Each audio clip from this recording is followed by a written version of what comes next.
Baik, sekarang kita mulai lagi ke regresi linier untuk variabel yang banyak ya.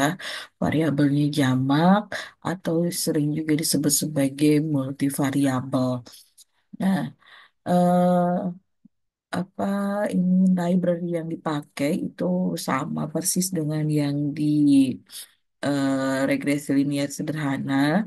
Hanya saja bedanya sekarang kita itu mencari model regresi untuk beberapa variabel.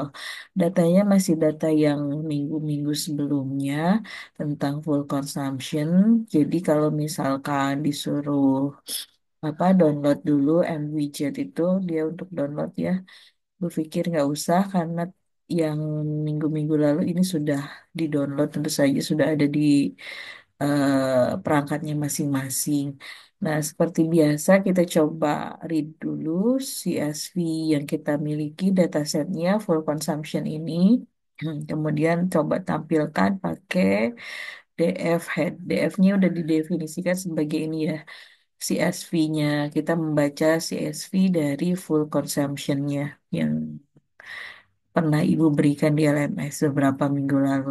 Nah, ini juga kita coba describe apa aja yang ada di dalam dataset tersebut. Ternyata ini variabel-variabelnya dan ini nilai-nilai statistiknya.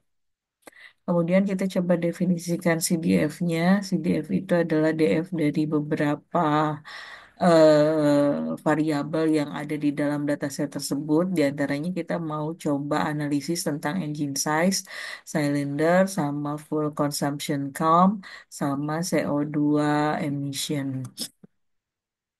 Kita coba tampilkan ini bagian dari dataset tersebut, tapi hanya di 10 baris pertama saja. Kemudian kita coba visualisasi histogramnya, his. Kemudian kita showkan pakai atau perlihatkan di dalam running Python-nya itu pakai PLT show. Kemudian kita coba analisis satu persatu apakah betul ada hubungan linier atau tidak. Pertama antara full consumption count sama emisi. Jadi emisi dengan ini full consumption count itu ternyata ada hubungan linier. Begitupun dengan silinder dengan emisi. Sepertinya sih ada hubungan linier ya. Kemudian kita juga coba buatkan scatter juga antara engine size dengan data emisi. Tapi datanya untuk data trennya ya, data latihnya. Ternyata ada hubungan linear. Kemudian kita coba buatkan scatter lagi untuk data trend antara full consumption dengan emission. Terus di bawah juga kita coba buatkan scatter antara silinder dengan emission. Nah, sekarang kita mulai ke variabel jamaknya. Regresi linier multivariabel. Kita pakai skitchlearn terus linear model masih sama karena ini regresi linier. Terus kemudian yang data trennya itu sudah tidak satu variabel lagi tapi beberapa variabel. Tadi kita sudah coba hmm, analisis silinder dengan emisi sepertinya ada hubungan linier. Kemudian full consumption juga dengan emisi ada hubungan linier.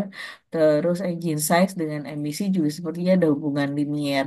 Jadi kita coba apakah ketiga variabel itu memang memiliki hubungan linier dengan emisi atau tidak. Jadi di sini data trennya itu engine size, full consumption, sama cylinders. Ukuran silinder mobilnya ya.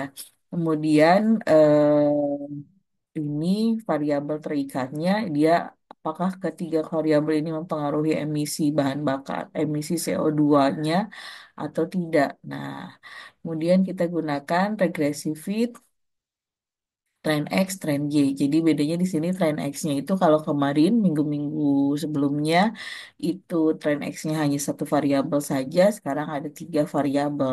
Tergantung dari kita kebutuhan analisis kita nantinya ya.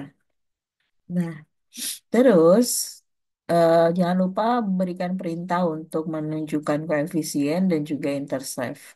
Intercept itu konstantanya ya, koefisien itu dia adalah bilangan yang ada di X1, X2, X3. Jadi X1 tuh engine size, X2 tuh silinder, salah. X2 itu fuel consumption, kemudian X3 itu silinder.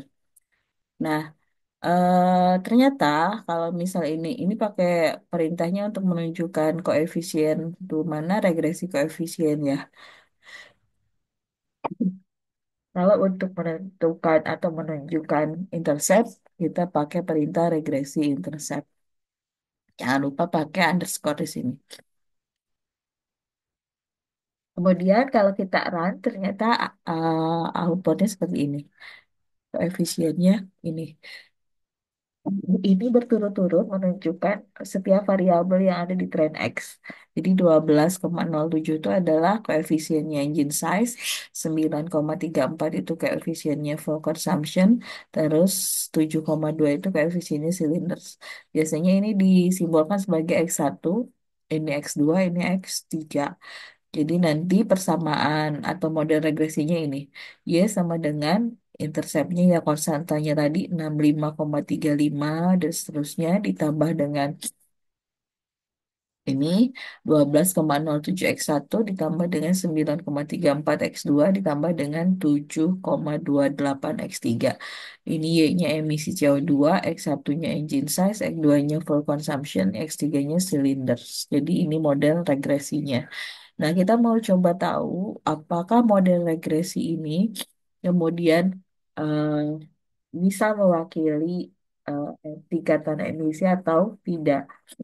Ternyata kalau misal kita buatkan skaternya, engine size dengan CO2, ini yang merah tuh yang apa mode regresi yang kita miliki ya ternyata ada di sini, ada di tengah-tengah. Kalau kita pakai plot ini, trend X, kemudian apa X-nya itu berarti kan ini engine size.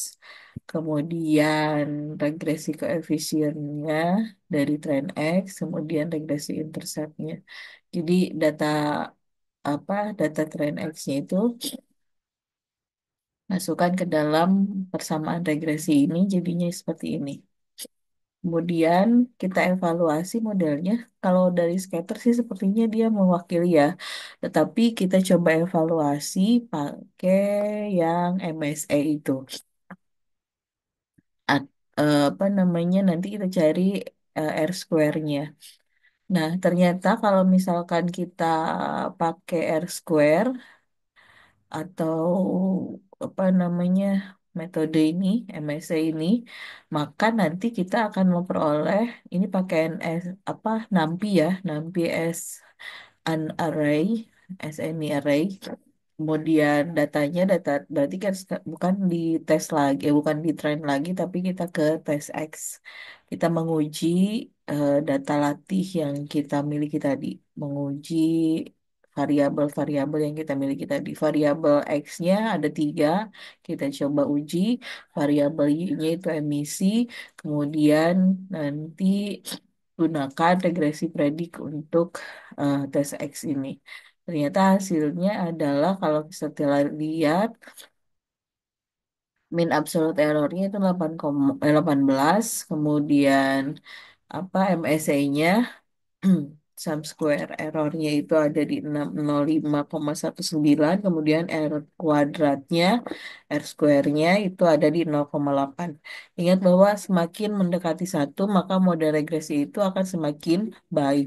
Karena di sini R square-nya itu di 0,83, maka model regresi di atas bisa dikatakan ini cukup baik dalam memprediksi nilai Y.